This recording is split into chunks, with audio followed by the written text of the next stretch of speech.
Salut, c'est Zaba et commençons tout de suite. La pyramide enterrée. La pyramide enterrée ou pyramide de Sekhemkhet est une pyramide inachevée qui a été construite il y a 4600 ans. Elle a été construite sous le règne de Sekhemkhet, le deuxième pharaon de la troisième dynastie. C'était à l'aube de l'Égypte ancienne, au début de l'Ancien Empire, lorsque les pyramides devenaient de plus en plus populaires. Personne ne connaissait l'existence de cette pyramide jusqu'en 1951, date à laquelle elle a été découverte par l'archéologue Zakaria Goneim. Il avait remarqué une forme inhabituelle dépassant du sable du désert alors qu'il effectuait des fouilles sur tout un autre site à proximité. La pyramide a été dégagée, son fond a été révélé et ne mesurait que 5,2 mètres de haut et 18,3 mètres d'épaisseur. Mais curieusement, la pyramide était sur le point d'être achevée lorsqu'elle a été abandonnée. Mais ce n'était pas totalement un gâchis. Les archéologues ont creusé jusqu'au cœur de la pyramide, dans un passage scellé et dans une galerie qui contenait un cercueil en bois pourri.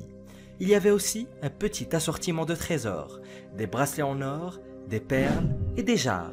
Les jarres portaient le nom de Sekhemkhet, ce qui indique clairement qu'il s'agissait de son lieu de repos éternel.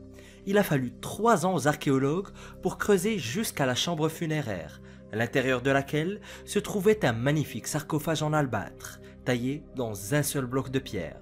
Son couvercle était vertical, ce qui est très inhabituel dans les sarcophages anciens. Il semblait scellé et tout le monde espérait voir l'une des plus anciennes momies royales de l'histoire égyptienne. Cependant, lorsqu'ils ont finalement ouvert l'ancien cercueil, celui-ci était vide. Cela a posé de nombreux problèmes aux historiens. Pourquoi le sarcophage était-il vide, mais toujours scellé? Et pourquoi son corps aurait-il été volé alors que l'or se trouvant dans l'autre pièce n'avait pas été touché? Tout cela n'a aucun sens et personne ne sait pourquoi le complexe pyramidal a été commencé mais n'a jamais été achevé. Et suite à la mort très suspecte de Zakaria Goneim en 1959, l'intérêt pour la pyramide s'est estampé et les recherches ont été abandonnées. Quelques fouilles ont eu lieu par la suite, mais la pyramide enterrée reste à ce jour l'un des plus grands secrets de l'Égypte. Le tunnel de Titus. Sous le règne de l'empereur romain Vespasien, au 1er siècle de notre ère, l'une des plus grandes et des plus mystérieuses merveilles d'ingénierie du monde antique a été commandée. L'empereur a fait creuser un tunnel massif à travers une montagne pour détourner les eaux de crue. L'ancienne ville portuaire de Séleucie de Pierrie, située dans l'actuelle Turquie, était constamment menacée d'inondations. Les Romains ont donc creusé un tunnel à travers la montagne pour sauver la ville et ses habitants. Selon l'UNESCO, il s'agit de l'un des vestiges les plus magnifiques de l'époque romaine et il est presque parfaitement préservé, et ses plus grands ouvrages d'art étant toujours intacts. L'empereur Vespasien a lancé le projet de construction, mais celui-ci s'est achevé bien après son départ. Son fils, Titus, a poursuivi les travaux entre 79 et 81 après Jésus-Christ. Puis, l'édifice a été achevé au IIe siècle sous la direction d'Antonin le Pieux. Les empereurs romains avaient l'habitude de s'assurer que tout le monde connaissait la quantité de travail qu'ils avaient accompli et les monuments qu'ils avaient érigés. Et nous connaissons les dates exactes auxquelles certains empereurs ont financé des projets de construction parce qu'ils ont laissé des plaques portant leur nom, comme c'est d'ailleurs le cas pour le tunnel. Séleucie de Pierrie était une ville très importante dans le monde antique, et elle recevait des marchandises exotiques en provenance d'Asie qu'elle vendait dans tout l'Empire. C'est également là que Saint Paul, l'un des 12 disciples du Christ, est parti pour son premier voyage missionnaire, l'une des toutes premières missions chrétiennes de l'histoire. Mais la ville n'a cessé d'être inondée. Les ingénieurs de la 10e Légion romaine ont été à l'origine de la construction initiale du tunnel. Il s'agissait apparemment d'un projet public majeur, puisque des légionnaires, des marins et des esclaves ont été utilisés pour creuser le tunnel. Et lorsqu'il a été achevé, le tunnel de Titus mesurait près d'1 kilomètre de long. Cela pourrait sembler peu, mais il faut se rappeler qu'il a été creusé dans la roche et ce n'était pas une mince affaire et c'est l'une des choses les plus remarquables que les Romains aient jamais faites. Et le tunnel est d'autant plus impressionnant qu'il a survécu à toutes ces années en étant à peine endommagé. Et grâce à son rôle dans la dérivation des eaux de crue, la ville de Séleucie de Pierrie a survécu jusqu'à la fin du Moyen Âge. Porte des étoiles. La Stargate Capern, ou Porte des Étoiles de Capern, ressemble à un portail vers une camp très lointaine dans le cosmos. Ce portail se trouve dans la petite ville autrichienne de Capern, mais ne possède absolument pas de propriétés extraordinaires. Il s'agit tout simplement d'une réplique de la Porte des Étoiles de la série télévisée Stargate. Dans la série, on l'utilise pour créer un vortex qui peut transporter quelqu'un sur une autre planète en un clin d'œil. Et ce portail a été réalisé par un artiste local comme un monument ludique, mais il se pourrait qu'il y ait une vraie porte à l'autre bout du monde, au Sri Lanka. Et ne ressemble pas vraiment à un portail. Ce mystérieux cercle, qui aurait toutes sortes de propriétés surnaturelles selon certains, est gravé sur un rocher du site de Ranmasu Uyana à Anuradhapura. Il se trouve à l'intérieur d'un ancien jardin qui servait de lieu de détente à la famille royale du royaume d'Anuradhapura, fondé par le roi Pandu Kabaya en 437 avant notre ère. Ce fut le premier véritable royaume à dominer l'ancien Sri Lanka et son influence s'étendait à tous les coins du pays, le roi étant considéré comme le seigneur suprême et le commandant de tous les habitants de l'île qui étaient pour la plupart bouddhistes. Mais ils ont tout de même été envahis à plusieurs reprises par les royaumes du sud de l'Inde, mais ont réussi à s'accrocher. Ils ont tenu jusqu'en 1017, date à laquelle l'empereur Chola, Rajaraja Ier, a envahi Anuradhapura et la ville est tombée dans le chaos et la ruine. Mais qu'en est-il de la Porte des Étoiles? C'est une chose très étrange, une gravure sur un morceau de pierre plate qui semble montrer des symboles inconnus. Et malgré toutes les tentatives, les scientifiques ne savent toujours pas ce que signifient ces symboles, de sorte que l'ensemble semble couvert d'un ancien langage complètement étranger. Il n'y a pas d'explication et les archéologues vous diront qu'il s'agit d'une sorte de calendrier, bien que cela n'ait pas beaucoup de sens. Beaucoup pensent qu'il s'agit d'une porte construite par une civilisation bien plus ancienne pour des raisons obscures, mais pour l'instant, tout cela reste un très grand mystère. Les cités de la falaise. Les habitations de la falaise de Gila, au Nouveau-Mexique, recèlent des secrets que les archéologues ne peuvent qu'espérer percer. Il y a 1000 ans, une branche très peu connue du peuple natif américain Mogolan a utilisé les habitations de la falaise pour s'installer. Connus sous le nom de Mogolan Mimbres, ils sont apparus vers l'an 1000 dans les terres arides du sud-ouest des États-Unis.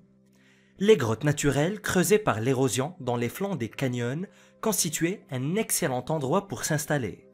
Les anciens se sont mis à construire leurs maisons dans les recoins rocheux où ils sont restés pendant environ 130 ans. Mais ce qui s'est passé avant et après reste un très grand mystère. Des preuves archéologiques montrent que des hommes vivaient dans les abris sous roches il y a au moins 2000 ans. Les habitations de la falaise avaient déjà été habitées et abandonnées lorsque les Mimbres Mogolans sont apparus et ont construit leurs propres habitations troglodytes. Et les scientifiques ont eu beaucoup de mal à répondre à la question de savoir qui étaient ces premiers habitants.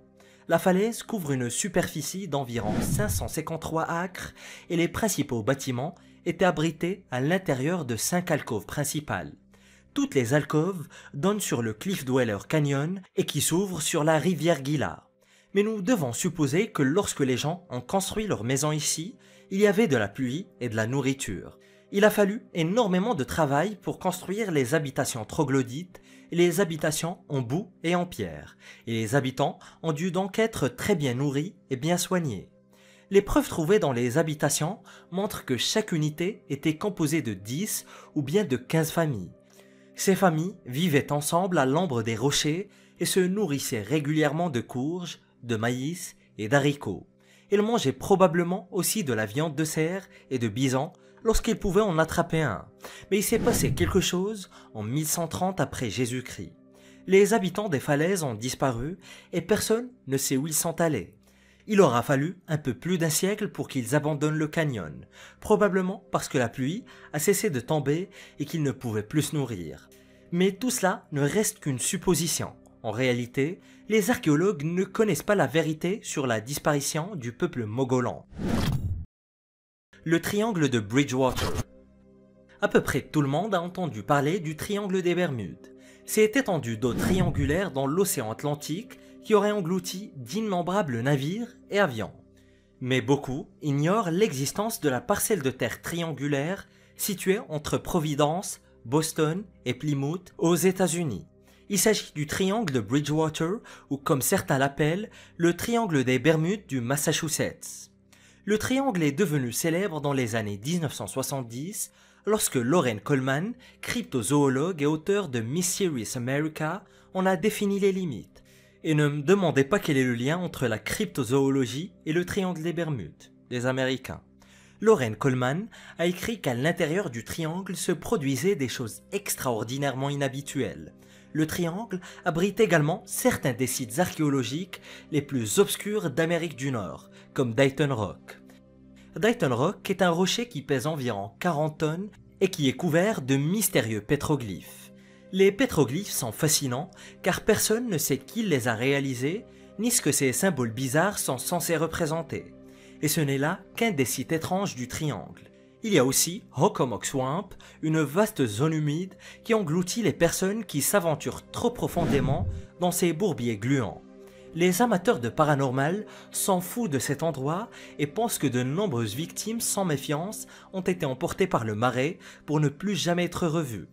Et il semblerait même, selon certains récits, qu'un fantôme traîne à Profile Rock. C'est à cet endroit que les Amérindiens de la tribu Wampanoag ont rencontré le roi Philippe et selon les légendes, son fantôme hanterait toujours les lieux. Et en dehors des sites historiques, les activités paranormales y seraient très nombreuses. Des gens y auraient vu Bigfoot, comme un peu partout aux États-Unis d'ailleurs, qui rôde le plus souvent près de l'effrayant marécage dont je viens de vous parler. Et certains vont même jusqu'à croire qu'il y aurait un dinosaure ici, aussi fou que cela puisse paraître. Il y a même un sergent de police de Norton, Thomas Downey, qui a déclaré un jour avoir vu ce qu'il a décrit comme un oiseau tonnerre ou un ptérodactyle, une sorte d'énorme créature volante d'une envergure de plus de 3 mètres. Mais la plupart des phénomènes étranges qui se sont produits dans le triangle de Bridgewater ne sont que des oui-dire et des spéculations. Il s'agit néanmoins d'une petite zone de curiosité concentrée et nombreux sont ceux qui pensent que le triangle de Bridgewater a été maudit par les Amérindiens il y a plusieurs siècles. La porte des enfers. Au VIe siècle avant notre ère, une civilisation est apparue dans les vallées centrales de l'actuel Mexique. Il s'agit de la civilisation zapotèque. Centrée autour de Oaxaca et de Mitla, le centre civique et cérémoniel était Monte Alban, une magnifique série de temples et de pyramides construits sur les collines à l'extérieur de la ville de Oaxaca. À son apogée, la civilisation zapotèque comptait un demi-million d'habitants. Et les Zapotèques ont connu une réussite fulgurante et ils étaient extrêmement puissants et tout aussi intelligents que les autres cultures de la Mésoamérique. Ils ont vécu à la même époque que les Mayas, mais loin au nord de la péninsule du Yucatan, dans la jungle guatémaltèque. Mais ce ne sont pas les Mayas qui ont menacé les Zapotèques, mais bel et bien les sanguinaires Aztèques. Et lorsque les Espagnols sont arrivés au XVIe siècle et ont commencé à combattre les Aztèques, les Zapotèques se sont cachés dans leur ville. Ils voulaient éviter de subir le même sort que leurs ennemis, mais ils furent néanmoins vaincus par les Espagnols en 1527. La culture zapotèque commença alors à décliner, mais de façon extraordinaire et n'a pas complètement disparu. Des poches de Zapotèques vivent encore dans le Mexique moderne, parlant même la même langue que leurs ancêtres. Mais parlons maintenant de Mitla, qui n'est pas aussi célèbre que Monte Alban, mais qui n'en reste pas moins un lieu très important. Les Zapotèques pensaient que Mitla était la porte d'entrée entre leur monde et le royaume des morts et l'enfer. C'est là que les membres de l'élite de la société étaient enterrés pour se rapprocher du monde souterrain. Un petit village s'est développé autour du centre cérémoniel, si bien qu'en l'an 100 de notre ère, l'endroit s'était transformé en une ville religieuse fortifiée. Mais aujourd'hui, il ne reste plus grand-chose de Mitla, car le site est en ruine et les archéologues ont encore du mal à rassembler les pièces du puzzle cérémoniel de Mitla. Mais les chercheurs ont identifié des structures en forme de monticules, des cours carrés et un temple particulièrement impressionnant. Ce temple s'appelle Yohopaye, ce qui signifie « maison de la force vitale ». Il y a ensuite les églises construites par les Espagnols pour montrer leur domination sur le peuple zapotèque et sa culture.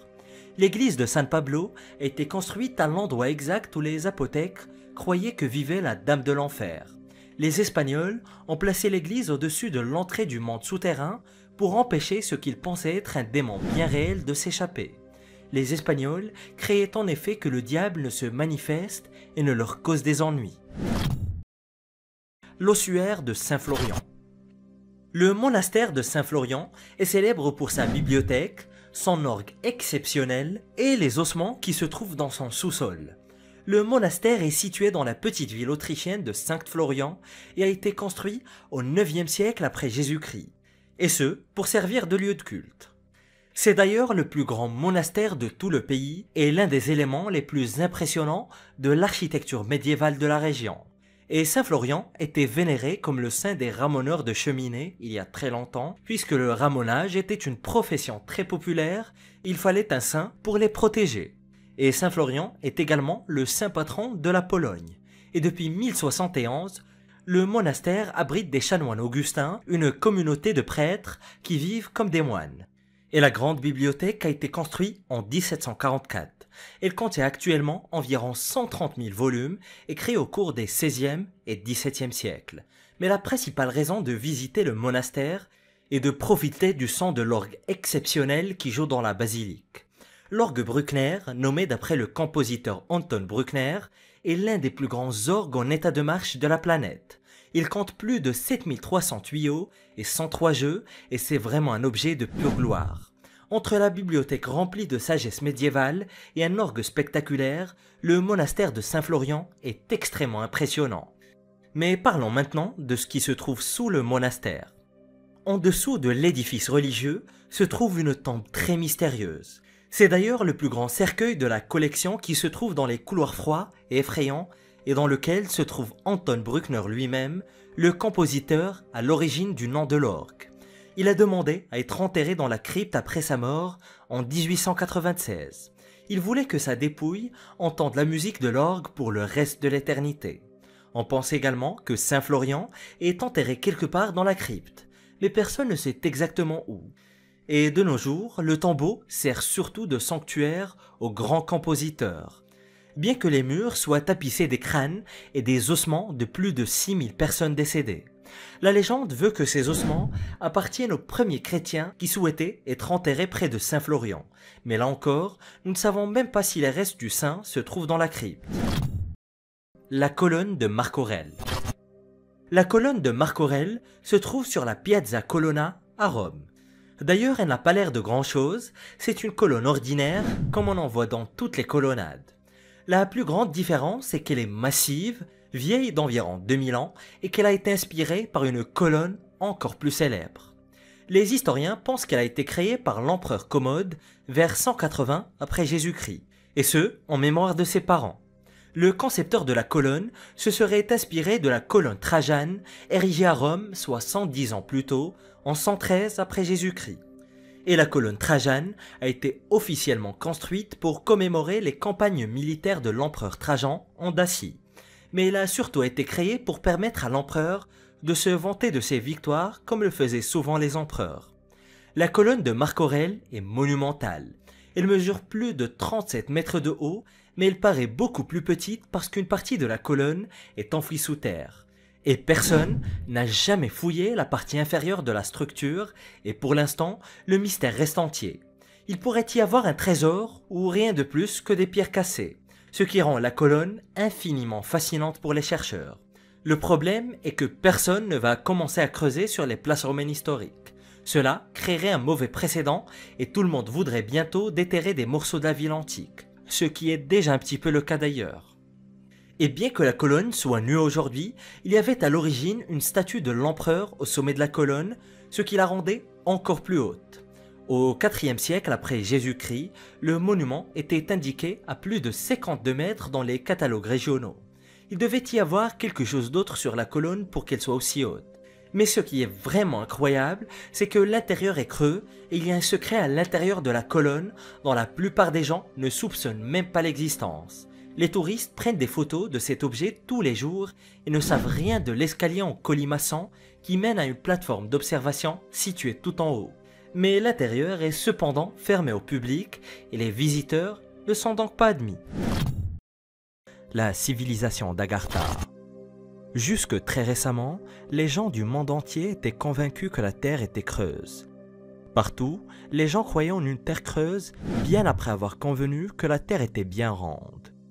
L'idée était que le manque de surface n'était rien d'autre qu'une enveloppe extérieure et qu'en dessous de cette enveloppe se trouvait un vaste monde avec sa propre atmosphère, ses propres merveilles géologiques et sa propre civilisation. Cette civilisation était appelée Agartha, et ce n'était pas simplement une théorie, mais pour beaucoup de gens, un fait admis. Et lorsque le concept a été proposé au XVIIe siècle par le scientifique Edmund Halley, il a été immédiatement adopté. Les gens ont commencé à croire que la planète était faite de plusieurs enveloppes, chacune étant séparée par sa propre atmosphère. Chaque coquille était censée fonctionner indépendamment des autres et avait ses propres habitants et formes de vie. Et la théorie de la Terre creuse a continué d'être élaborée pendant plusieurs siècles. Et encore très récemment, pendant la Seconde Guerre mondiale, les Allemands auraient cherché l'entrée du monde souterrain, croyant que la civilisation d'Agartha était peut-être à l'origine de la race aryenne. Ils ont même envoyé toute une équipe de recherche au Tibet à la recherche de leur origine supposée perdue. Et le navigateur allemand Karl Unger a même affirmé avoir vu l'entrée de ses propres yeux et avoir pu confirmer que la Terre était bien creuse. Mais aujourd'hui, tout ce qui concerne la théorie de la Terre creuse est considéré comme pseudoscience au mieux ou des théories complotistes au pire. Les scientifiques et toutes les études affirment que la Terre est une masse solide avec un noyau liquide en fusion, alors que d'autres pensent toujours que c'est totalement faux. Mont Shasta. En Californie du Nord se trouve un volcan neigé nommé Mont Shasta. Il se trouve à l'extrémité de la chaîne de montagnes des Cascades qui descend par vagues de pics rocheux de la Colombie-Britannique, de Washington et de l'Oregon. Mais ce volcan est très différent de toutes les montagnes du nord-ouest du Pacifique. Il est rempli de secrets que les scientifiques ne peuvent pas et ne comprendront peut-être jamais. La montagne attire environ 26 000 visiteurs chaque année. Les touristes envahissent la petite ville située au pied de la montagne, dépensent beaucoup d'argent dans les boutiques de cristal ainsi que les librairies. Et c'est une sorte de plaque tournante pour ceux qui cherchent à mieux comprendre la planète ainsi que ses énergies. Et ce qui attire vraiment ces touristes, c'est la rumeur selon laquelle, cachée dans le volcan de la montagne, se trouve une ville secrète de cristal.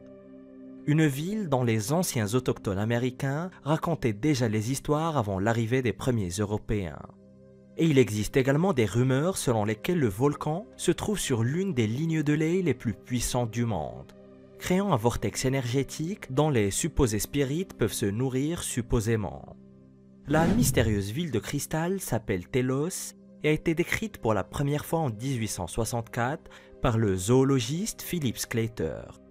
Il était convaincu qu'un continent appelé Lémurie avait sombré sous l'océan Indien il y a des milliers d'années et que suite au naufrage, les 25 000 âmes survivantes avaient fui vers le Mont Shasta. Ils auraient ensuite construit une immense cité au cœur de la montagne, comme les nains du Seigneur des Anneaux, et continuent prétendument à y demeurer dans un isolement total. Rien de tout cela n'a jamais été confirmé bien sûr. Mais le fait est que les gens croient toujours qu'il y a une communauté dans la montagne, même si personne ne peut le prouver. Le monastère suspendu. Le monastère suspendu du mont Hengshan est un lieu très fascinant et très particulier en Chine. La montagne elle-même est considérée comme un lieu puissant et sacré, l'une des 5 grandes montagnes de Chine. Et le monastère suspendu, quant à lui, est un témoignage de l'ingéniosité des moines qui ont vécu ici pendant des siècles. Il a été construit en 491 contre une paroi abrupte de roches solides suspendue comme par miracle. Et il est toujours debout 1500 ans plus tard. Comme le monastère a été construit il y a très longtemps, personne ne sait exactement qui en est à l'origine. Mais la légende voudrait qu'un moine nommé Liao Ran ait commencé la construction seul. Lentement mais sûrement, d'autres moines sont arrivés sur la montagne pour l'aider à la construction, car ils souhaitaient tous être isolés du monde dans un endroit presque impossible à atteindre. Et le site était quasiment parfait pour ceux qui voulaient pratiquer la méditation. En raison de son altitude élevée, les bruits du monde extérieur sont imperceptibles et le calme est total. Et sa hauteur garantissait que le monastère était à l'abri des inondations et les pics de la montagne servaient d'abri pour protéger les moines de la pluie, de la neige et du soleil. C'est l'une des principales raisons de la subsistance du monastère au fil des ans. Mais même si cet endroit semble tenir comme par magie, les experts affirment que ce n'est pas le cas. Les moines ont probablement employé des méthodes d'ingénierie très avancées. Ils ont percé des orifices dans la roche et y ont glissé des piliers en bois. Ces piliers en bois ont servi de support à la structure. Cependant, il existe toujours des mythes selon lesquels les piliers ont été installés plus tard pour donner aux touristes un sentiment de sécurité et que le monastère est vraiment maintenu contre le mur comme par magie. Jardinage. En Inde, des chercheurs ont récemment découvert 4 champs distincts couverts de gigantesques jarres en pierre. Et ces 4 sites mystérieux ont été découverts dans l'état de l'Assam avec un total de 65 jarres en grès répartis sur les 4 sites. Les archéologues n'ont pas encore été en mesure de dater ces reliques, mais ils pensent qu'elles ont été fabriquées avant 401 avant Jésus-Christ, soit il y a plus de 2400 ans. Et la découverte a été faite lors d'une étude de la zone en 2020. L'équipe de recherche s'est rendue dans une partie reculée de la jungle qui n'avait pas encore été officiellement prospectée. Un endroit où personne ne vit et où personne n'était jamais allé. C'est en explorant la jungle pour but de la cartographier qu'ils ont commencé à trouver des jarres aléatoirement. Les jarres ont été retrouvées dépassant du sol et complètement envahies par les mauvaises herbes et les plantes grimpantes. Certaines d'entre elles font plus de 3 mètres de haut et presque 2 mètres de large. Elles ressemblent énormément à ces étranges jarres en pierre trouvées au Laos et en Indonésie. Le seul problème est que ces sites en Inde sont à des milliers de kilomètres de ceux en Asie du Sud-Est. Pour rendre les choses encore plus bizarres, l'équipe a déjà découvert des restes humains décomposés à l'intérieur de plusieurs de ces jarres géantes. Cela suggère qu'elles étaient utilisées pour des rites funéraires, mais les scientifiques n'en sont pas si sûrs. Il n'existe aucun témoignage écrit de l'utilisation de jarres géantes à des fins cérémonielles et leur présence dans la jungle reste un mystère complet. Tito Bustillo. La grotte de Tito Bustillo est l'un des endroits les plus mystiques d'Espagne. Elle a été découverte en 1968 par un groupe de spéléologues équipés uniquement de matériel de base. Ils sont descendus dans une caverne située le long de la côte nord à quelques kilomètres d'autres grottes espagnoles très célèbres comme Altamira et El Castillo. Et alors qu'ils descendaient dans l'obscurité du puits souterrain, ils ont rapidement commencé à voir des peintures sur les murs. Et même si ces spéléologues amateurs n'étaient pas des archéologues, ils ont immédiatement su qu'ils étaient tombés sur quelque chose d'ancien et de grandiose. Et nous savons maintenant que les peintures de ces grottes sont parmi les plus anciens exemples d'art humain en Europe. La grotte fait 500 mètres de long, reliée par des passages et de grandes chambres voûtées. Et elle est surtout remplie de quelques-unes des premières œuvres d'art jamais créées par des humains. Bien sûr, il y a des œuvres d'art plus anciennes en Espagne, datant à peu près d'il y a 65 000 ans, mais elles ont été créées par les Néandertaliens. Après la disparition des Néandertaliens il y a 40 000 ans, les Homo sapiens étaient les seuls à pouvoir dessiner sur les murs des grottes. Nos premières tentatives d'art se trouvent ici même, dans la grotte de Tito Bustillo, avec des peintures datant de 36 000 ans, prédatant donc de 15 000 ans celles de la grotte de Lascaux. Mais il demeure tout de même beaucoup de choses que les scientifiques ne comprennent pas à propos de la grotte et de ses peintures. Les œuvres d'art représentent principalement des animaux, un grand nombre de cerfs, de rennes et de chevaux. Mais il y a également des animaux étranges et non identifiés. Des choses auxquelles personne n'a jamais pu donner sens. Il existe également de mystérieuses lignes géométriques et des motifs qui sont tout aussi étranges. Et nous ne savons pas vraiment si ces premiers humains ont vu des animaux qui n'existent plus aujourd'hui, ou s'ils inventaient des créatures issues de leur propre imagination. Crystal River. Le parc archéologique de Crystal River en Floride est un lieu chargé d'histoire et de mystères complexes. Il est considéré comme l'un des lieux qui a été occupé le plus longuement en Floride et a servi de centre cérémoniel aux Amérindiens pendant près de 2000 ans. Les gens qui vivaient ici étaient des populations qui habitaient sur le littoral. Et ils se sont installés sur la Crystal River il y a environ 10 000 ans et vivaient en petites bandes de chasseurs et de cueilleurs nomades. Les historiens appellent ces gens des Paléo-Indiens. Ils se déplaçaient d'un endroit à l'autre pour chercher de la nourriture et chasser. Et en général, ces groupes étaient constitués de membres de familles élargies, réunis en un clan et presque entièrement liés par le sang. Mais quelque chose d'étrange s'est produit il y a 8000 ans. La mer a commencé à monter et le climat a changé. Les mammouths et d'autres animaux de l'ère glaciaire ont commencé à disparaître. Et au même moment, les humains ont fait des progrès technologiques rapides le long de la Crystal River. Il y a 2500 ans, une civilisation de pêcheurs s'est développée. Et ils vivaient là tout au long de l'année, mais les scientifiques n'en savent pas plus sur leur mode de vie. Et aujourd'hui, ce site est couvert d'énormes monticules de terre. Et c'était sur ces monticules de terre qu'ils organisaient leurs fêtes, leurs rites cérémoniels, ainsi qu'enterraient leurs morts. Il y a environ 1500 squelettes éparpillés sur le site archéologique. Mais voici la partie la plus dingue de tout cela. Il a été prouvé que des personnes de toute l'Amérique se rendaient en pèlerinage au complexe de Crystal River. Les Amérindiens parcouraient d'immenses distances pour enterrer leurs morts sous ces monticules de terre. Et on estime que 7500 visiteurs se rendaient au complexe chaque année. Puis vers l'an 1500, tout le monde a fait ses bagages et est parti. Et les scientifiques ne savent toujours pas pourquoi. Via Cava. La Via Cava est le nom donné à des routes troglodytes de Toscane et laissées par les Étrusques 800 ans avant la naissance du Christ, peut-être même plus longtemps. Et les routes troglodytes sont de mystérieux sentiers, profondes et étroites tranchées taillées dans la pierre dure à l'aide d'outils manuels primitifs et d'une profondeur de plus de 15 mètres à certains endroits. Et la pierre est un type de cendre solidifiée provenant d'éruptions volcaniques appelées tufs. Ainsi, c'était un peu plus facile que de simplement couper à travers de la roche solide. Et les Étrusques vivaient en Italie centrale il y a 3000 ans avant l'Empire romain. C'était donc un exploit impressionnant d'ingénierie au vu des moyens dont ils disposaient. Un projet de construction qui aurait nécessité beaucoup de coordination et de coopération. Et les scientifiques ne doutent pas que les Étrusques aient mené à bien ce projet en se servant simplement de burin et de matériaux primitifs. Mais ce qu'ils ne comprennent pas en revanche, c'est pourquoi les Étrusques ont fait tous ces efforts. Ils ont sculpté ces chemins tortueux dans toute la Toscane comme des toiles d'araignées ou des tunnels de fourmis. Et ils traversent les petites villes italiennes de Pitigliano, Sovana et Sorano. Certaines de ces routes contenaient leurs propres sanctuaires destinés à protéger les voyageurs des mauvais esprits.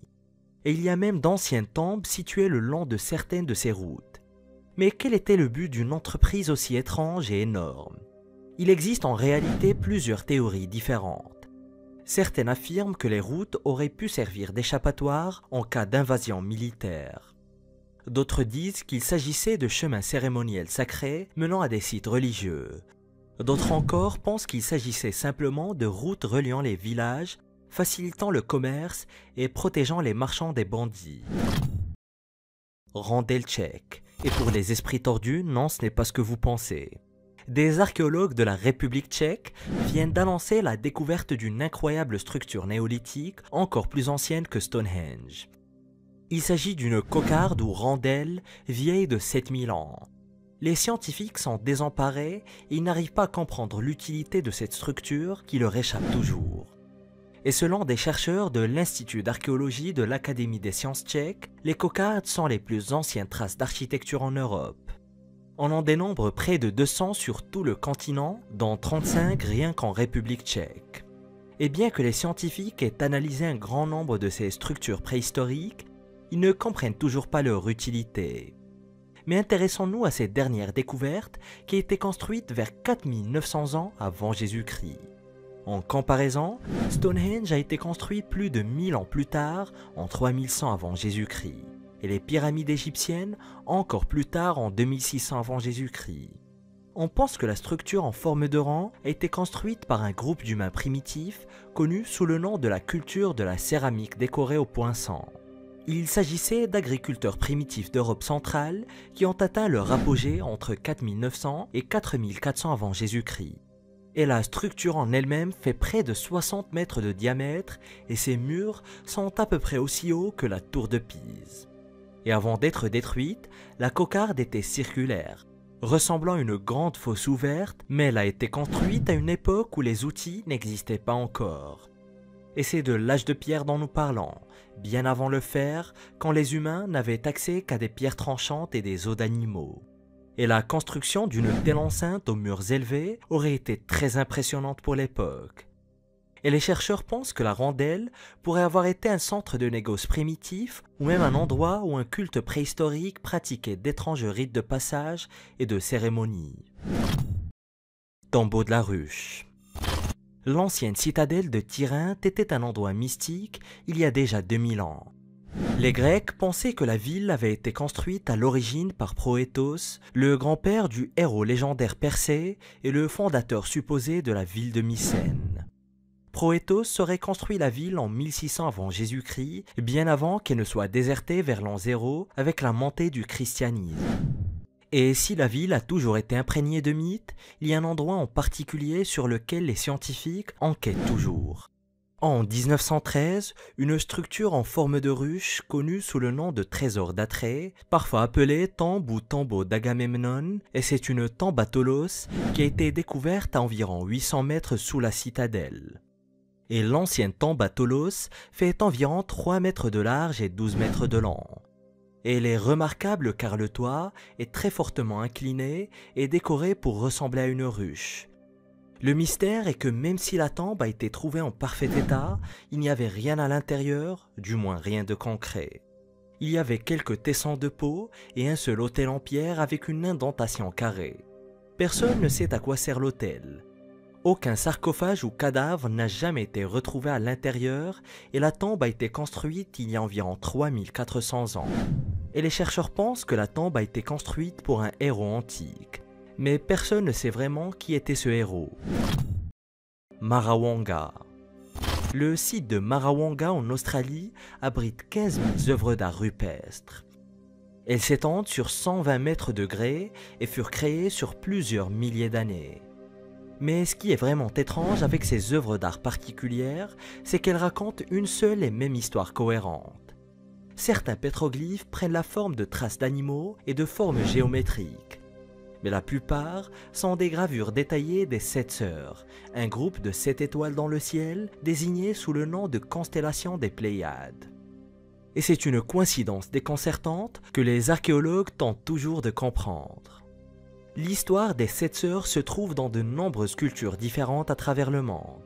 Les Grecs avaient leur propre histoire sur les 7 sœurs, les 7 étoiles de la constellation des Pléiades, tout comme les aborigènes australiens à l'autre bout du monde. C'est extraordinaire, car deux cultures qui ne se sont jamais rencontrées auraient présumément inventé les mêmes histoires. Le site de Marawanga est rempli de pétroglyphes dont la plupart des dessins ont 5000 ans.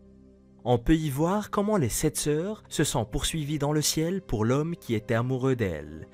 Mais les spécialistes ne savent toujours pas comment les Australiens et les Grecs, parmi d'autres cultures anciennes, ont pu inventer des histoires presque identiques.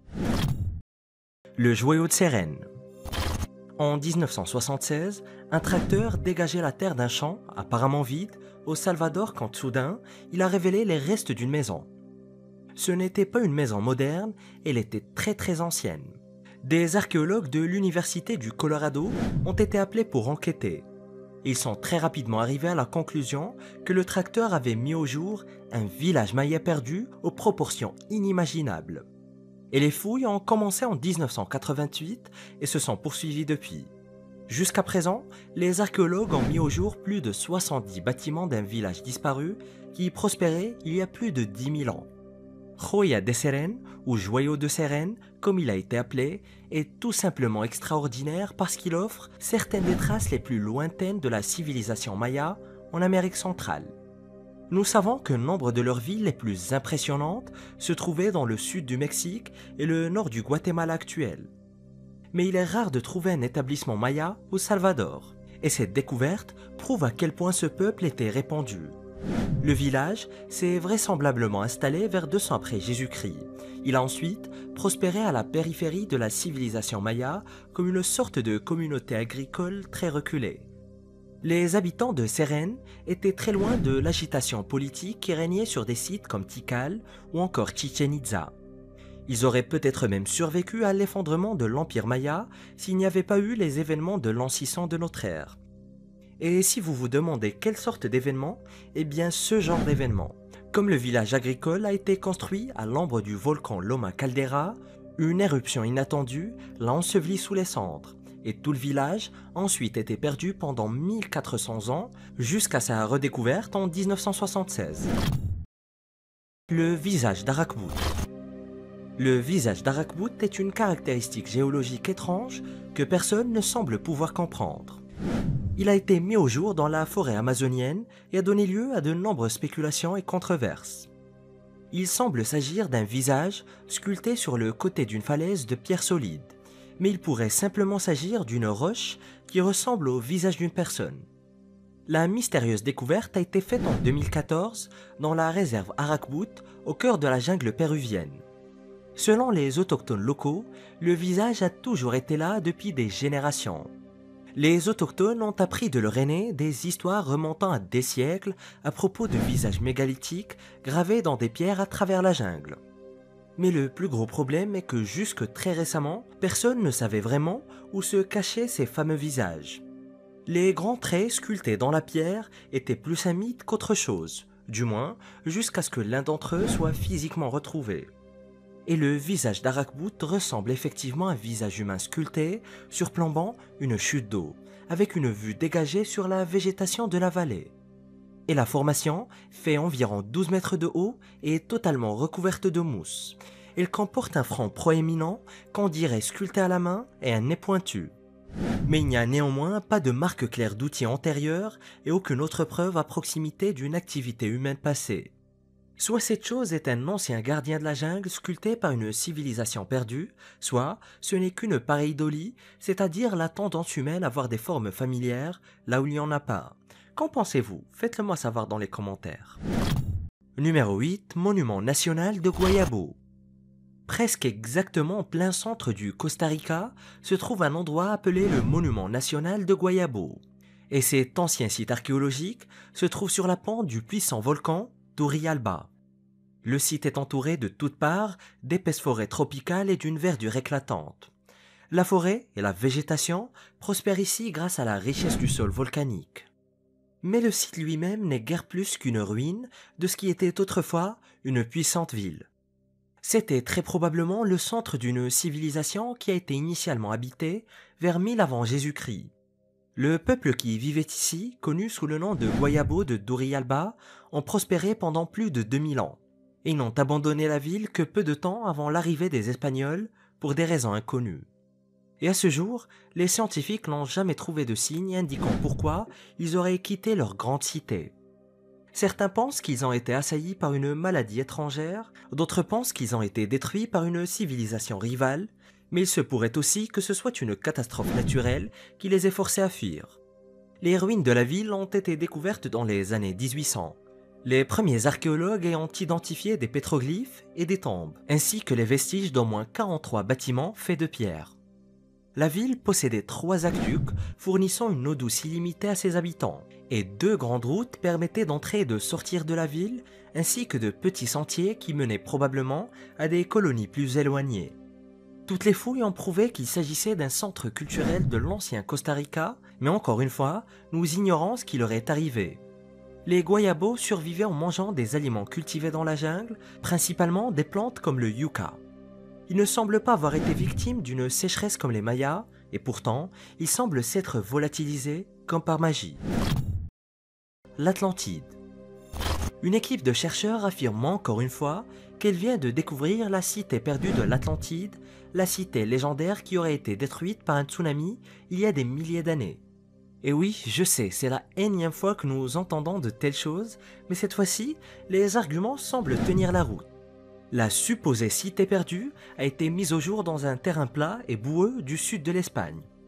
Et selon le responsable des fouilles, Richard Freund, un tsunami s'est abattu sur la côte espagnole il y a environ 2600 ans et a projeté des vagues sur plus de 100 km à l'intérieur des terres, anéantissant complètement la ville qui s'y trouvait. Richard ainsi que son équipe internationale ont analysé des images satellites au nord de Cadiz et ont identifié de manière indiscutable les vestiges d'une ville submergée dans les marais du parc Dona Ana. L'équipe a ensuite utilisé un radar de pénétration de sol pour mieux confirmer les ruines du site. Ils ont également identifié de plus petits vestiges d'établissements humains un petit peu plus loin. Richard pense que ces colonies ont été construites à l'image de l'Atlantide pour des réfugiés après la destruction de leur grande métropole. Et il pense également que ces villes mémorielles, comme il les appelle, sont des preuves supplémentaires de l'existence de l'Atlantide. Malheureusement, il n'y a aucun moyen de confirmer à 100% que la ville était bien l'Atlantide. Nous savons qu'il y avait une grande colonie ici et qu'elle vient d'être identifiée pour la première fois. Mais l'appeler Atlantide reste tout de même un tout petit peu prématuré. Cependant, elle semble correspondre à la description de la ville faite par Platon en 360 avant Jésus-Christ. Mais tant que les chercheurs n'auront pas découvert des artefacts, de très anciennes inscriptions ou quoi que ce soit qui puisse prouver leur dire, l'Atlantide n'est encore qu'un mythe. La civilisation perdue de Matera. Matera, en Italie, abritait autrefois une civilisation souterraine cachée du reste du monde. Cette ville du sud de l'Italie se compose d'environ 1500 habitations, formant une sorte de ruche souterraine qui s'étend sur le flanc d'un ravin. Les archéologues pensent que ces terriers souterrains ont d'abord été occupés par des hominidés primitifs au Paléolithique il y a plus de 12 000 ans, et ce pendant la période glaciaire, puis au cours des quelques milliers d'années suivantes. Les humains modernes ont également afflué dans les grottes. Il y avait autrefois une société complète souterraine qui fonctionnait parfaitement, vivant en dessous de la surface. Mais ce qui est vraiment choquant, c'est que Matera abritait environ 16 000 personnes aussi récemment que dans les années 1950. Et même aujourd'hui, des hommes modernes vivent à l'intérieur des quartiers souterrains, sauf que maintenant, ils ont l'électricité, le chauffage et la plomberie intérieure. Mais quelle est la véritable histoire ici? La ville souterraine est occupée depuis que l'être humain a atteint l'Europe, puis une vraie ville a été construite au-dessus avec des gens vivant en plein jour. Mais il y a toujours eu une classe défavorisée vivant sous les rues de la ville. Et c'est à l'époque médiévale que Matera a cessé d'être un endroit idéal pour vivre et s'est transformé en un repère pour les gens qui étaient au plus mal. La ville s'est transformée en une sorte de repère souterrain où les gens vivant dans la pauvreté, les paysans, les criminels et toutes sortes d'indésirables se sont retirés et cachés du reste du monde. Ce n'est que dans les années 1990 que l'endroit a commencé à se transformer. De nos jours, les mêmes cavernes qui étaient autrefois habitées par des humains paléolithiques sont maintenant louées sur Airbnb. Pas trop mal pour un week-end. Te Wairoa. En 1848, Te Wairoa a été fondée dans une basse vallée près du lac Tarawera en Nouvelle-Zélande. La société missionnaire de l'Église a établi des colonies chrétiennes à travers la Nouvelle-Zélande afin de créer des postes de mission. La ville a été fondée par un homme nommé Seymour Spencer après avoir été expulsé d'un autre village pour avoir fait des avances inappropriées à des jeunes filles maoris. En d'autres termes, ce n'était pas vraiment l'homme idéal pour construire une ville pour les missionnaires de l'Église. Cependant, lui et sa femme, parce qu'il était marié en plus, ont construit la communauté avec l'aide des habitants. Mais peu de temps après, Spencer a été une nouvelle fois chassé de la ville pour avoir harcelé de manière inappropriée les filles des autochtones. Chassé le naturel, il revient au galop. Mais mis à part la controverse et les incidents, Te Wairoa a prospéré en tant que communauté. Elle a été construite pour ressembler à un village anglais typique et est devenue une véritable attraction touristique dans les années 1860. On y trouvait 2 hôtels ainsi qu'une forge et tout ce que l'on pouvait attendre d'un village du 19e siècle situé au bout du monde. Mais hélas, le volcan est entré en éruption. En 1886, le mont Tarawera a explosé et a causé une dévastation massive. Plusieurs villages ont été détruits et de nombreuses personnes sont mortes des débris qui leur tombaient dessus ou de la fumée qui les étouffait. Certains se sont même réfugiés dans leurs maisons pour être ensevelis sous les cendres volcaniques. Sur les quelques 70 maisons, moins de 10 sont restées debout après l'éruption. Les autres ont été ensevelis sous les débris volcaniques comme une Pompéi moderne. La ville entière est maintenant une ville fantôme ensevelie. Surkotada. La civilisation de la vallée de l'Indus a été l'une des premières sociétés au monde à prospérer à un degré remarquable. Ils ont commencé à se répandre à travers le Pakistan et le nord de l'Inde en 3300 avant Jésus-Christ, soit il y a 5300 ans. Avec l'ancienne Égypte et l'ancienne Mésopotamie, ils étaient l'une des 3 premières civilisations responsables du progrès de tout le genre humain. Mais c'est vers 2600 avant Jésus-Christ qu'ils ont atteint leur apogée avec des villes massives sur tout leur territoire. Et l'une de ces fameuses villes était Surkotada, située dans le Gujarat, en Inde. C'était l'un des plus petits établissements construits avant le mystérieux effondrement de la civilisation en 1300 avant notre ère, sachant que Surkotada a été fondée en 2100 avant notre ère. Des fouilles archéologiques ont révélé qu'une grande citadelle a été construite ici, entourée d'une fortification.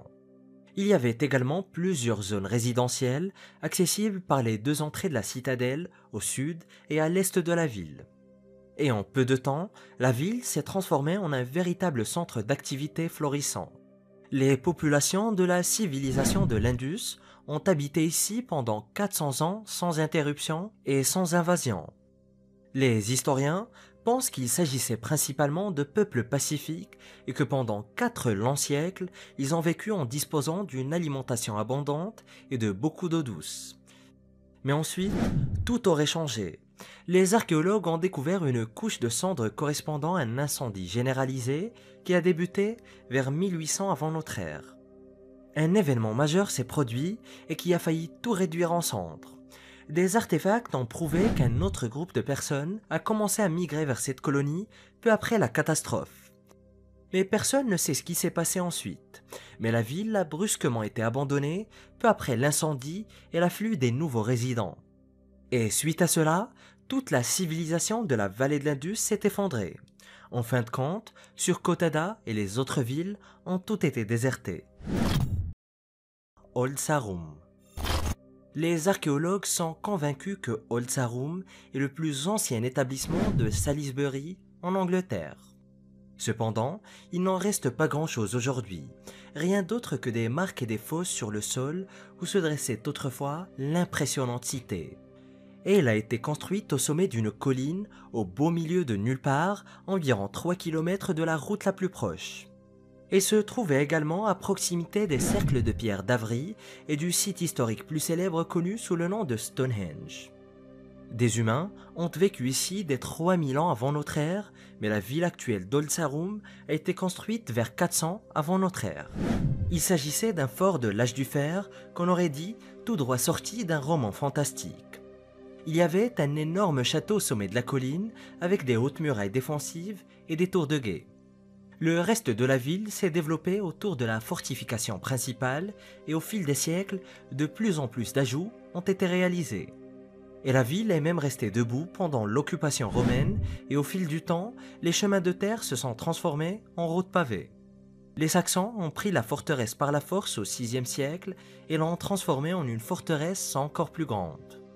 Et elle deviendra ensuite l'une des principales positions défensives à l'époque des Vikings qui se livraient au pillage en Angleterre.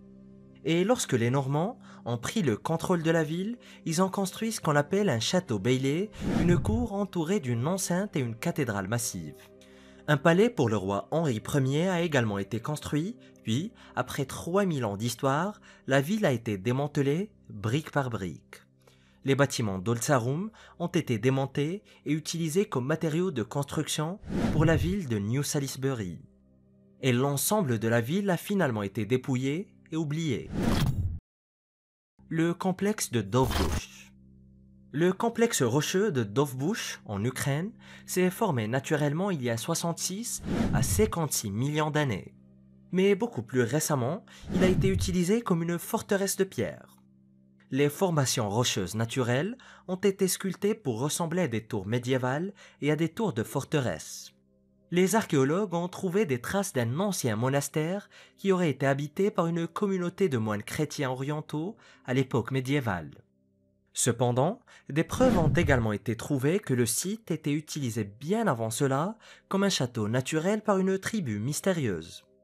Les restes d'un fossé défensif ont également été découverts, montrant que l'ensemble du complexe était autrefois entouré d'un profond canal d'eau ou d'une douve.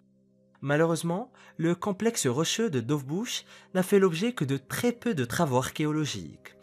Personne ne sait s'il a été occupé à l'époque préhistorique par des hommes des cavernes ou si les fortifications ont été taillées dans la roche au XIIIe siècle. Et certains experts ont même suggéré qu'il aurait servi de refuge aux personnes fuyant l'invasion des Mongols dans les années 1200. Ensuite, au XVIIIe siècle, le complexe a été utilisé par le légendaire héros populaire Olexa Dovbush. Il était une sorte de version ukrainienne de Robin des Bois qui volait les riches et donnait aux paysans. L'Atlantide perdue du Yorkshire. Des archéologues pensent qu'ils sont plus près que jamais de découvrir une ville médiévale perdue en Angleterre. La ville est parfois appelée Atlantide du Yorkshire et la raison pour laquelle elle a été si difficile à trouver est qu'elle se cache sous l'eau. Le véritable nom de la ville est Ravensor-Odd et elle a prospéré sur la côte est de l'Angleterre au Moyen-Âge. Daniel Parsons, professeur à l'université de Hull, affirme que la ville comptait au moins 400 foyers. C'était donc une colonie assez importante avec sa propre économie et sa propre histoire. Elle possédait même une digue pour prévenir les inondations et un port pour promouvoir le commerce. Et elle disposait également d'une prison pour les criminels et un marché animé, mais elle a sombré et on ne l'a plus jamais revue. Et nous savons que la ville a existé car on a retrouvé des documents historiques à son sujet. Elle a été fondée vers 1235, mais l'endroit choisi pour sa construction n'était pas vraiment idéal. Toute la colonie a été construite sur un banc de sable sur la rive nord de la rivière Humber. En seulement 100 ans, le littoral a commencé à s'éroder. Les bâtiments du bord de mer ont commencé à tomber à l'eau, la ville était inondée chaque année et finalement, elle a été entièrement submergée. Les chercheurs pensent qu'une tempête majeure a frappé Ravensor-Odd en 1362 et qu'il n'en est rien resté par la suite. Et alors que la ville n'a pas encore été redécouverte, les archéologues pensent qu'ils s'en rapprochent. Ils ont cherché ces ruines immergées en novembre 2022, mais ils n'ont rien trouvé. Cependant, ils ont réduit la zone où elle pourrait être localisée et ils pensent désormais qu'elle se cache sous un estuaire près de la Humber River en espérant la trouver très bientôt. Monte Alto.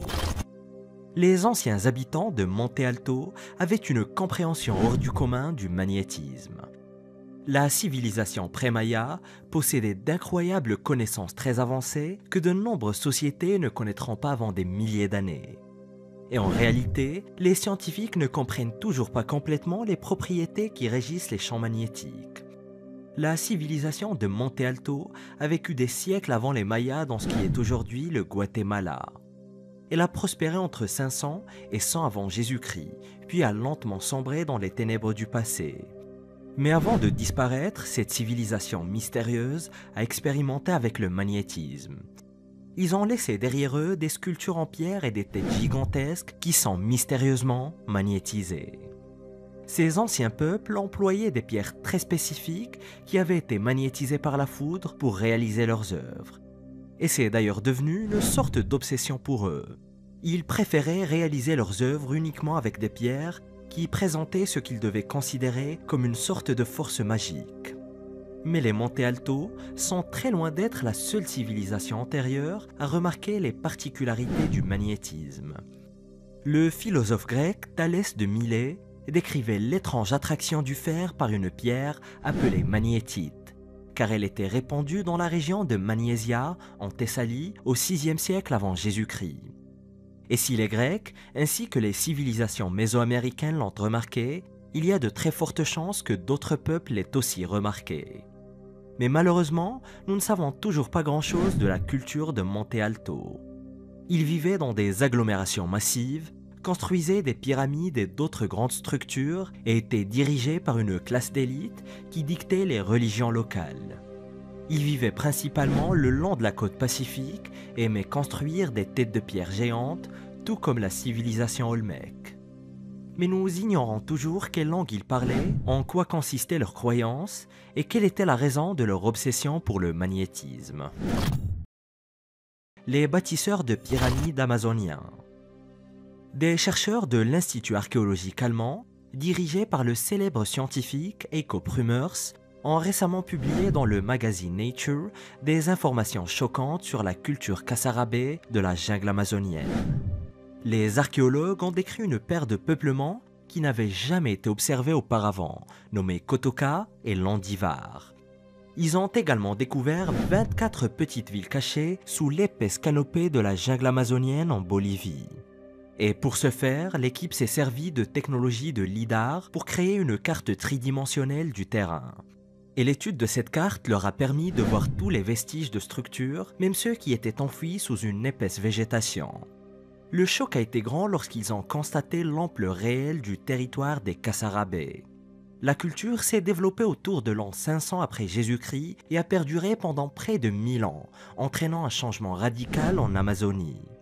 Et jusqu'ici, le consensus scientifique était que les habitants de l'Amazonie étaient primitifs, qu'ils vivaient en harmonie avec la jungle et qu'ils ne bouleversaient pas trop leur environnement.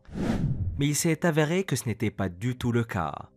Les chercheurs allemands ont identifié des collines artificielles de 5 mètres de haut et de gigantesques parcelles de terre terraformées pouvant atteindre 22 hectares, des structures cérémonielles, des centres urbains et même des pyramides de plus de 18 mètres. Il est donc très clair ici que la culture Kasarabe n'était pas du tout primitive. Ils ont perfectionné une sorte d'urbanisme tropical d'une manière qui n'a pas été faite depuis. Mais malheureusement, cela n'a pas résolu le mystère de ce qui leur est arrivé et pourquoi auraient-ils abandonné leur ville de la jungle vers 1400 après Jésus-Christ. Les Minoens est la cité perdue de l'Atlantide. Il y a 5000 ans, la première grande civilisation d'Europe est apparue, un groupe de personnes appelées les Minoens. Et ces mystérieux premiers hommes étaient incroyablement sophistiqués. On pense qu'ils ont été les premiers Européens à créer leur propre langue écrite, ce que nous appelons aujourd'hui le linéaire A. Ils font également partie des premières populations à avoir créé des routes pavées et à s'épanouir en tant que communauté d'artisans, de constructeurs, de philosophes, de navigateurs et de scientifiques. Et les Minoens, qui vivaient sur l'île grecque de Crète, étaient suffisamment avancés pour que la plupart des gens pensent qu'ils sont la véritable source d'inspiration de l'histoire de l'Atlantide. Lorsque Platon a parlé de l'Atlantide il y a plus de 2000 ans, les Minoens avaient déjà disparu pour près d'un millénaire. Et pour les Grecs de l'Antiquité, les Minoens auraient été encore plus mystérieux qu'ils ne le sont pour nous. Car les Grecs ne disposaient pas d'une archéologie et d'une science très avancée. Et nous savons aujourd'hui que vers 1600 avant Jésus-Christ, la Méditerranée a subi un cataclysme naturel. Une éruption volcanique a eu lieu sur l'île de Santorin et a détruit le riche port maritime minoen d'Akrotiri. Le tremblement de terre qui a provoqué l'éruption a également déclenché un tsunami qui a dévasté toute la région et a anéanti les Minoens en une seule vague de destruction. Il s'agit probablement de la catastrophe dont Platon a parlé en décrivant l'Atlantide, chose qui établit un lien indéniable entre l'Atlantide ainsi que les Minoens. Mais le plus grand mystère est encore d'essayer de comprendre d'où venaient les Minoens et comment ils pouvaient être tellement plus sophistiqués que toute autre culture de l'époque. Les lutins d'Hawaï. La véritable histoire des îles hawaïennes est beaucoup plus mystérieuse que la plupart des gens ne le pensent. La vérité sur l'archipel d'Hawaï est que les îles étaient probablement habitées par une mystérieuse race de petits êtres humains appelés Menehunes. Et bien que beaucoup pensent que les Menehunes ne sont rien de plus que des créatures mythiques, comme les lutins, certains chercheurs comme Katharine Luo-Mala pensent que les Menehunes ont été les premiers colons d'Hawaï, descendants des insulaires des Marquises qui auraient occupé les îles hawaïennes entre 0 et 350 après Jésus-Christ. Et les légendes décrivent ce peuple miniature comme des nains résidant dans les jungles et les vallées cachées.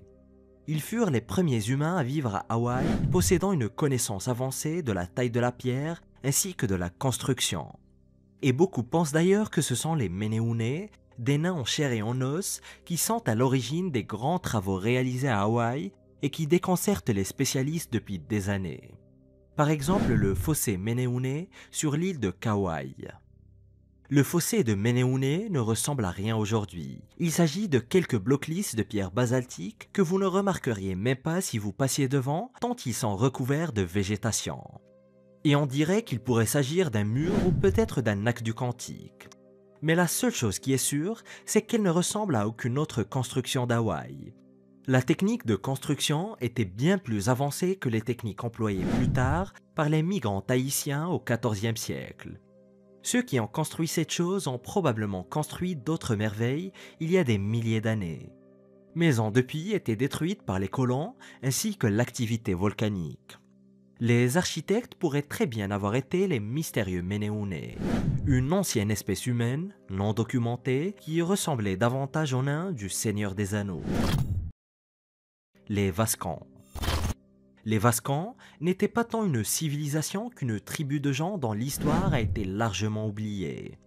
Ces tribus vivaient en Europe pendant l'âge du fer, il y a plus de 2000 ans.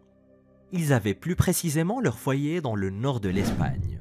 Et les Vascons vivaient dans de petites maisons en briques de pisé et avaient une connaissance rudimentaire de l'architecture. Mais la récente découverte d'une main de bronze grandeur nature a révélé de nouvelles informations très importantes sur leur culture disparue.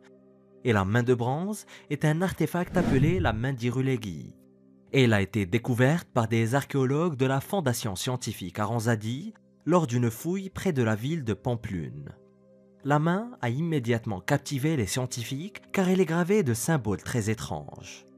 Et on y trouve des inscriptions qui pourraient révéler les racines de l'une des langues les plus mystérieuses du monde. Les chercheurs affirment que ces inscriptions représentent la plus ancienne forme écrite de la langue proto-basque. Et c'est une découverte capitale pour plusieurs raisons. Les chercheurs ne pensaient pas que les Vascons avaient développé leur propre langue écrite. Mais la main d'Irulegi est la preuve du contraire. Le professeur Javier Walleza dit que la main est la preuve d'une langue écrite basque.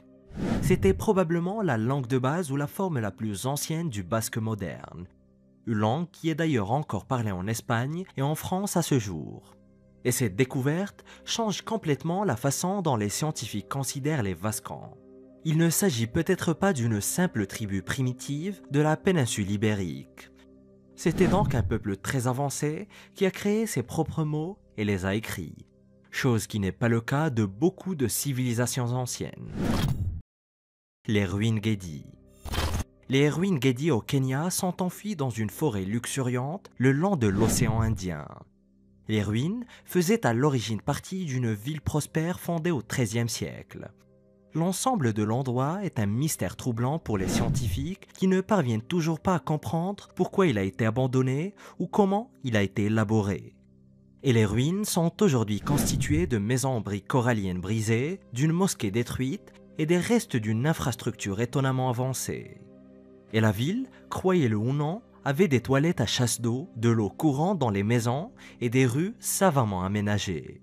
Les archéologues avaient beaucoup d'idées erronées sur l'Afrique. Ils pensaient que l'Afrique était très en retard sur le reste du monde dans la construction de villes avancées. Mais des lieux comme les ruines de Gedi prouvent tout à fait le contraire. Cet endroit était une métropole urbaine qui fonctionnait parfaitement. Une ville riche de son commerce et construite par des humains avancés qui savaient exactement ce qu'ils faisaient. Et pour rendre les choses encore plus étranges, les archéologues ont retrouvé des vases de la Chine des Ming, du verre vénitien et d'autres objets du monde entier. Il y avait même des habitants musulmans dans cette ville côtière du Kenya, ce qui prouve qu'elle était probablement extrêmement cosmopolite. Mais qui pouvait bien vivre ici ? La réponse est que personne ne le sait. Le site a été découvert en 1948, mais nous ne savons toujours pas qui était cette civilisation ou qui l'a construite. Et nous ne savons pas non plus pourquoi elle a été brusquement abandonnée et laissée à sa triste solitude. Nouvelle découverte à Sanxingdui. Sanxingdui était une ancienne culture de l'âge du bronze en Chine. La culture a été identifiée pour la première fois en 1928 lorsqu'un fermier est tombé sur un mystérieux dépôt de reliques de jade en creusant un fossé d'irrigation. Et des fouilles autour de la découverte initiale ont été menées en 1934. Mais ce n'est qu'en 1986 que les archéologues ont trouvé le véritable trésor. Ils ont alors mis au jour 2 fosses sacrificielles contenant plus de 900 objets. Et on parle ici d'une véritable horde de trésors en bronze, or et ivoire. Les trésors dataient de 2700 à 1000 ans avant Jésus-Christ. Cela signifie que la culture Sanchin-Dui existait bien des siècles avant la création des fosses, puis a atteint son apogée il y a des milliers d'années.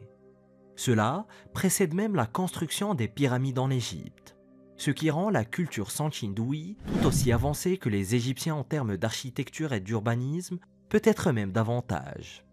Et depuis 2019, les archéologues chinois sont à pied d'œuvre pour tenter de dégager l'ensemble du site. Et jusqu'à présent, le site semble avoir été la seule grande ville de la culture Sanchin-Dui. Mais nous ne savons pas qui étaient ces gens, d'où ils venaient, ou encore en quoi consistaient leurs croyances. Il y a tellement de questions qui restent sans réponse et la découverte ne fait que soulever plus de questions. Et en 2020, 6 nouvelles fosses sacrificielles ont été découvertes à côté des 2 fosses originales de 1986. Elles contenaient encore plus d'artefacts, dont beaucoup étaient fabriqués à partir d'ivoire très prisé. Et les chercheurs supposent que la culture croyait en une divinité puissante qui avait besoin d'offrandes et peut-être même de sacrifices de sang. Il y a une forte probabilité que la mystérieuse culture Sanchin-Dui ait participé à des sacrifices humains. Les humains souterrains. Tout au long de l'histoire, les hommes ont adopté la vie en sous-sol pour diverses raisons. Lorsqu'il n'y a pas assez de bois pour construire une maison, les gens creusent des galeries dans la terre. Et dans les endroits où le climat est trop extrême pour être à l'air libre, les gens se réfugient sous terre. Et en Turquie par exemple, il existe de très grandes villes souterraines comme Derinkuyu, conçues pour accueillir des dizaines de milliers de personnes pendant de très longues périodes. Mais a-t-il vraiment existé une civilisation souterraine d'anciens humains ? Selon l'expert Will Hunt, auteur du livre Civilisation humaine souterraine, la réponse est un peu compliquée. La plupart des habitations souterraines n'étaient pas aussi complexes que celles trouvées en Turquie. Les humains vivaient dans des cavernes souterraines naturelles depuis que nous évoluons. Et s'il y a quelque chose de facile à creuser, comme de la roche volcanique tendre, les anciens avaient tendance à créer des habitations confortables. La vérité est qu'il est tout à fait possible qu'il y ait une civilisation souterraine d'humains que nous n'avons pas encore trouvée. Et vivre sous terre ne semble pas avoir d'effet psychologique négatif tant que l'éclairage est suffisant et que les pièces sont assez spacieuses. Et Will Hunt pense même que dans les 30 prochaines années, les humains modernes vont commencer à descendre de plus en plus sous terre. Il semblerait donc que les villes souterraines de Turquie feront donc une réapparition contemporaine à mesure que les humains retourneront dans la terre. Qu'en pensez-vous? Est-ce quelque chose d'envisageable? J'aimerais bien avoir votre avis en commentaire. Le royaume oublié d'Ebla. En 2334 avant Jésus-Christ, l'empire d'Ebla a été fondé par Sargon le Grand dans le sud de la Mésopotamie. Il est devenu l'un des plus grands empires de l'histoire de l'humanité, s'étendant jusqu'en Anatolie. Mais de l'autre côté de l'Euphrate se trouvait une autre civilisation dont les scientifiques ont eu connaissance que très récemment. En effet, jusque dans les années 60, les archéologues considéraient la Syrie, de l'autre côté de la frontière akkadienne, comme un trou perdu où aucune civilisation n'aurait pu prospérer. Ce n'est que lorsque l'archéologue italien Paolo Mattier s'y est intéressé que le royaume oublié d'Ebla a finalement été identifié. Cela s'est produit avec la découverte de Tel Mardik en 1964, environ 65 km d'Alep.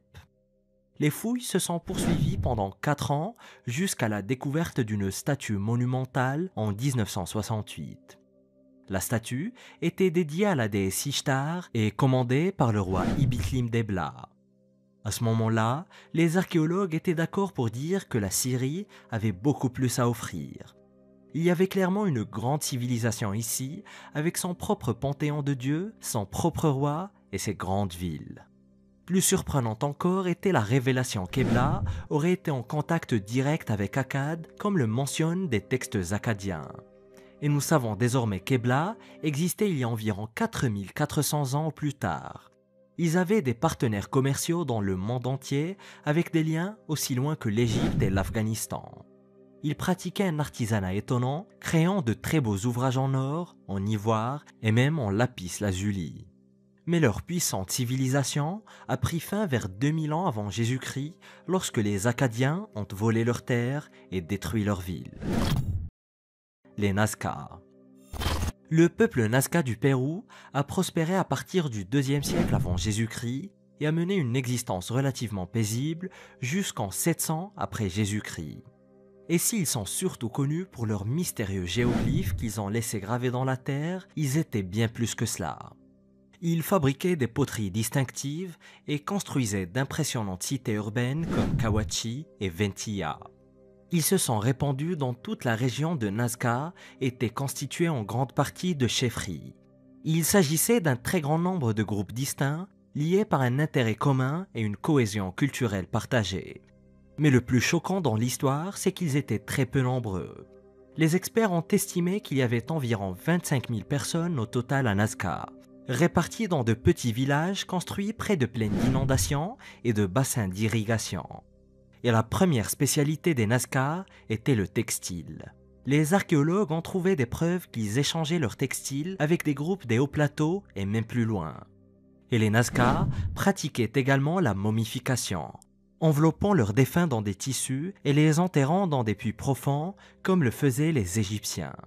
Et puis bien sûr, il y a les lignes de Nazca, un groupe de douzaines de géoglyphes gravés dans le désert avec des symboles étranges et des créatures très bizarres. Et les experts ne comprennent toujours pas à quoi servaient ces lignes, ni comment les Nazca les ont construites alors qu'il est impossible d'en voir la forme à moins de voler à des centaines de mètres d'altitude. Et découvrent des technologies anciennes très avancées que la science ne peut toujours pas expliquer en cliquant sur cette vidéo.